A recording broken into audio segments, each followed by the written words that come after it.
Hi குட்டீஸ், இன்னைக்கு நாம் பார்க்க போகிற கதை கரடியும் தேன் கூடும். ஒரு பெரிய காட்டில் ஒரு கரடி வாழ்ந்துட்டு வந்துச்சு.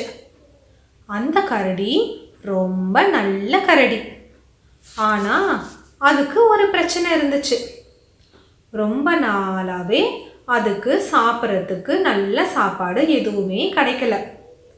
பசியினால் அந்த கரடி ரொம்ப களைப்பாகவும் சோர்வாகவும் இருந்துச்சு.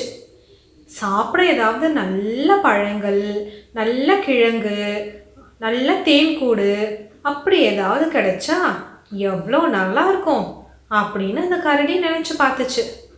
அதை நினைக்கும் போதே கரடிக்கு வாயில் எச்சில் ஊறுச்சு.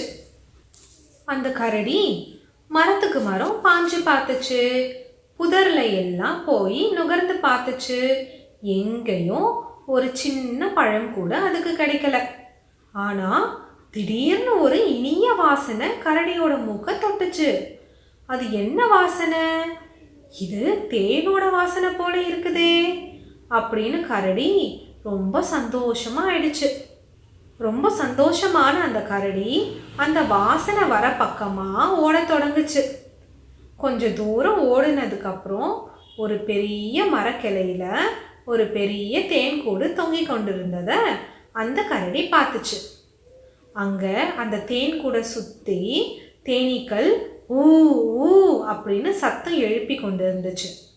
கரடி மெதுவாக அந்த மரத்து மேலே ஏறி, இதுதான் இன்னைக்கு என்னோட விருந்து அப்படின்னு நினச்சி தேனை கொஞ்சம் கொஞ்சமாக நக்க ஆரம்பிச்சுது. ஆனால் அந்த தேன் கூடில் இருக்கிற தேனீக்கள் கரடியை பார்த்த உடனே ரொம்ப கோபமாயிடுச்சு. அடடா, எங்களோட தேனை யாரோ திருடுறாங்க அப்படின்னு யோசிச்சு அந்த தேனீக்கள் கரடியை சுற்றி பறக்க தொடங்குச்சு. கரடி பயந்து மரத்து மேலே இருந்து கீழே குதிச்சிருச்சு. கரடி ஓடி போய் அந்த குளத்துல விழுந்ததுக்கப்புறம் அதுக்கு மேலே தேனீக்களால் கரடியை துரத்திட்டு போக முடியல. அதனால் தேனீக்கள் எல்லாம் திரும்ப அதனோட கூட்டுக்கே போயிடுச்சு.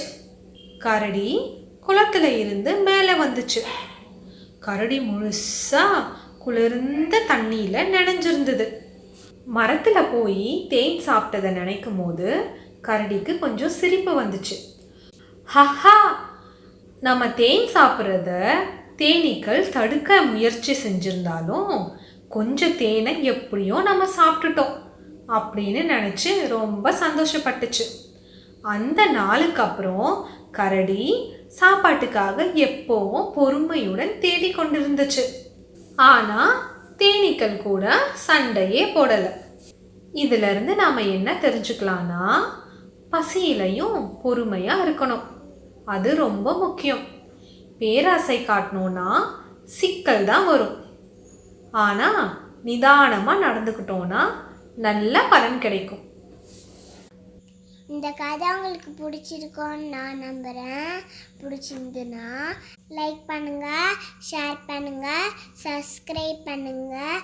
அப்போ தான் நான் போடுற அடுத்தடுத்த வீடியோ உங்களுக்கு வந்து சேரும்.